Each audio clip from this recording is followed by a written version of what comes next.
Hey everyone, think about it for a second. Every single day, we're building things with our words, ideas, thoughts, connections. And just like a builder needs different tools for different jobs, we writers have our own toolbox. Today, we're going to open that box up and really master the 5 functional types of sentences. So before you even put a single word down, you've got to ask yourself this one simple question. What is my writing actually trying to do? Seriously, is your goal to just state a fact, to ask something, to give an order? Figuring out your purpose is the absolute key to picking the right tool for the job. So here's how we're going to break it down. We'll start with the basic job of any sentence. Then we'll get into our tools for stating, asking, commanding, and exclaiming. We'll even cover wishing and hoping. And finally, we'll see how putting them all together unlocks your real writing superpowers. Okay, let's dive in. At its heart, every complete sentence you write is on the mission. It has a specific job to do. Now, that mission could be something simple, like delivering a fact, or it could be something big, like expressing a huge emotion. Just recognizing that purpose, that's the first step to becoming a way more effective writer. Okay, let's start with the 2 most basic tools in the kit.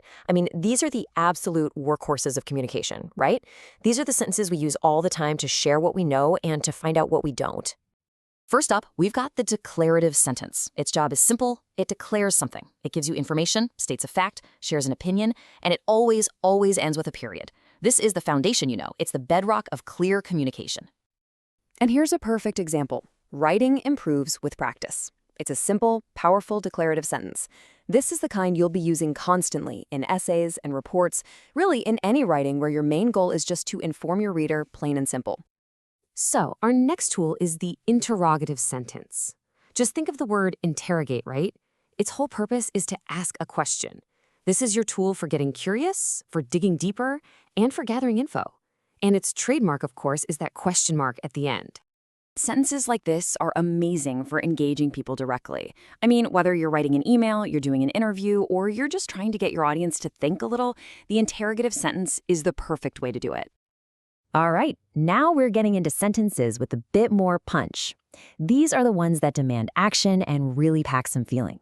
Let's see how these can build a more dynamic and, honestly, more interesting writing style.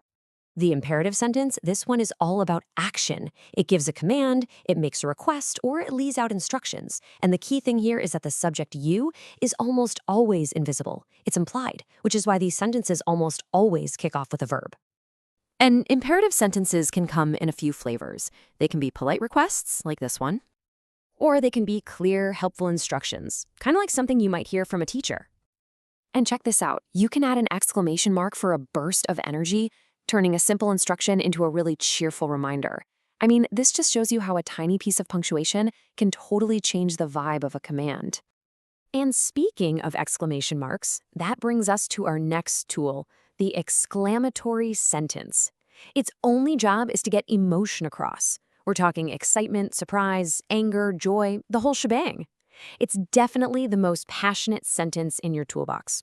Just, a friendly tip. Use it sparingly in formal writing, or you might sound a little unprofessional. You can just feel the energy in this, can't you? It's not just stating a fact like the day is beautiful. No way. It's sharing a powerful feeling about it. And that's the exclamatory sentence doing its job. All right, our last tool is a little bit different. It's less about facts and commands and more about expressing things like hopes, wishes, and desires. This one is often the most poetic or even formal type of sentence. And this is the optative sentence. The name sounds a little fancy, but just think optimism or option. It's all about what you hope for. You use it to share a wish or a prayer, and these sentences can add a real touch of grace or deep personal feeling to your writing. This example just perfectly captures that feeling of longing, right? You'll find optative sentences on greeting cards, in big formal speeches, and in personal journals, anywhere you want to add a layer of real sincerity and emotion. Okay, so we've looked at each tool one by one, but the real magic, the real superpower, comes when you know how to use all of them together. That's how you create writing that's varied, engaging, and just plain powerful. And here it is, your master chart. Think of this as your quick reference guide. You've got all 5 functional types lined up, each with its main feature and a super clear example. The crucial thing here is seeing how each one has a totally distinct job to do, from just stating facts all the way to expressing deep wishes. So you're probably asking, how do I get good at this? Well, the best way to learn is just by doing it. So start by really focusing on these 5 functional types we've talked about. And here's a challenge. Try to write one single paragraph that uses all of them. Before you know it, you'll be mixing and matching them naturally to make your writing so much more dynamic. Okay, let's do one last rapid-fire recap. Ready? Declarative is to inform. Interrogative, to inquire. Imperative, to direct. Exclamatory, to express. And optative, to hope. 5 tools, 5 very clear purposes. Got it? So there you have it. You now have the full toolbox. You've got the tools to state, to question, to command, to exclaim, and to wish. You get what each one is for. So really, the only question left is, now what will you build?